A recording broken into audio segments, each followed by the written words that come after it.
बीरबल और गायब हुई गूंज। गूंज जो गायब हो गई। आगरा के किले में उस दिन सन्नाटा था। ऐसा सन्नाटा जो वक्त की धड़कनों को भी चुप करा दे। धीमी लेकिन भारी आवाज में, बीरबल, कुछ तो है। इस महल में पहले जब मैं बोलता था तो हर दीवार जवाब देती थी। अब मेरी ही आवाज लौट कर नहीं आती, हौले से मुस्कुराकर। जहां पनाह, कहीं ऐसा तो नहीं कि गूंज को भी किसी ने रिश्वत दे दी हो, वो आपके जवाबों से डरकर भाग गए हो? हल्का सा मुस्कुराकर, बीरबल, मजाक का वक्त नहीं है। ये दीवारें कुछ छुपा रही है। दरबार लगा, लेकिन आज दरबार की गूंज गायब थी। रानी साहिबा भी आईं। रानी साहिबा, धीमी, काव्यात्मक लहजा। सुनो जहांपनाह, मेरी आवाज भी अब इन गलियारों से नहीं लौटती। लगता है किला खामोश हो गया है, जैसे किसी ने इसकी आत्मा छीन ली हो। धीरे से, गायब गूंज। कोई खेल है ये। किसी ने हमारी दीवारों से उनकी जुबान चुरा ली है। हकीम की उलझन और यूसुफ का इशारा। बीरबल पहुंचे हकीम गुलाम अली के पास, महल के सबसे पुराने विद्वान। हकीम गुलाम अली, थोड़ा तोतलाते हुए, रहस्यमयी लहजे में। गूंज कोई चीज नहीं, एहसास है। जब दीवारें सुनना छोड़ दें, समझो किसी ने उन्हें भुला दिया है। नजरों में चमक। दीवारें भूल सकती हैं? या कोई उन्हें भूलने पर मजबूर कर रहा है? फिर उन्होंने बुलवाया शायर यूसुफ को, जो अक्सर महल की गूंज से शेर लिखा करते थे।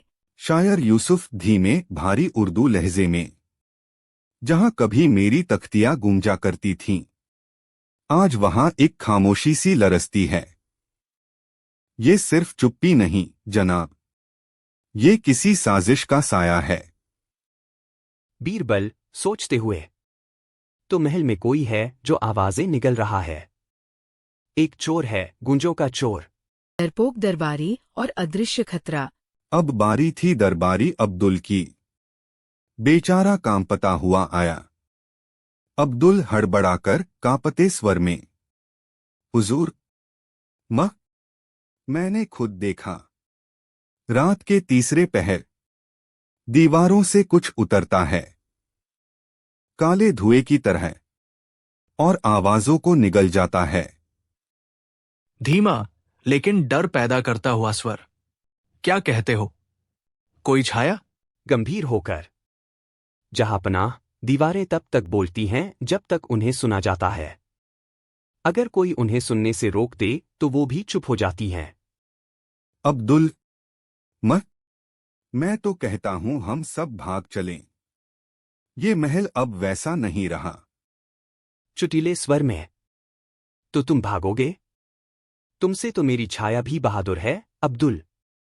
रानी साहिबा की याद और गूंज का संदेश। एक रात रानी साहिबा चुपचाप महल की पुरानी दीवारों से कुछ कह रही थीं।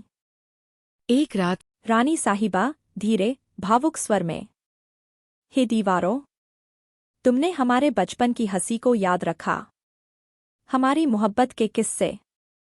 मेरी आंखें खोज रही हैं उन गूंजों को जो अब लौटती नहीं। तभी हवा में एक गूंज उठी, धीमी पर जानी पहचानी।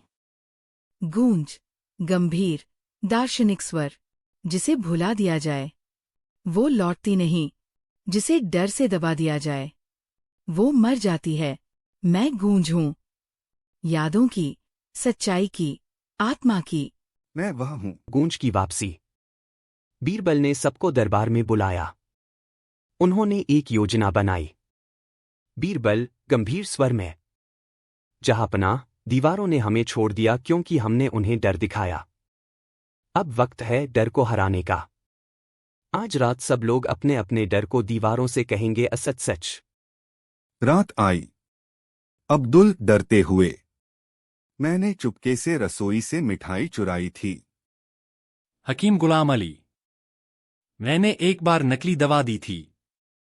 रानी साहिबा, कांपते हुए, मैंने आपकी एक चिट्ठी जला दी थी।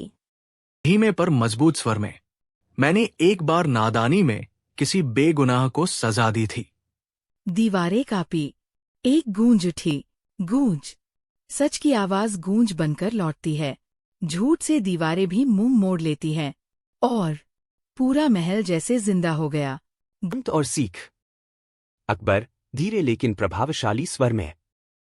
बीरबल, तुमने सिखाया जब तक हम सच बोलते हैं ये दीवारें हमारी हैं, वरना ये खामोश कब्रें बन जाती हैं। बीरबल मुस्कराकर। जहांपनाह, गूंज कभी नहीं मरती। वो बस चुप हो जाती है जब हम डरते हैं। सच्चाई उसका भोजन है और न्याय उसका संगीत। रानी साहिबा कोमल स्वर में। और महल। वो फिर से गा रहा है। सुनो, हमारी बातों की धड़कन लौट आई है। शायर यूसुफ। धीरे, शायरी में। खामोशियां भी कहती है कुछ, जब बोलने वाला सच बोलता है। गूंजें लौट आती है, जब दिल का शीशा साफ होता है। सीख। गूंजें दीवारों से नहीं, हमारे सच्चे बोलों से पैदा होती है। जब हम अपने डर को जीत लेते हैं, तभी दुनिया हमें सुनती है।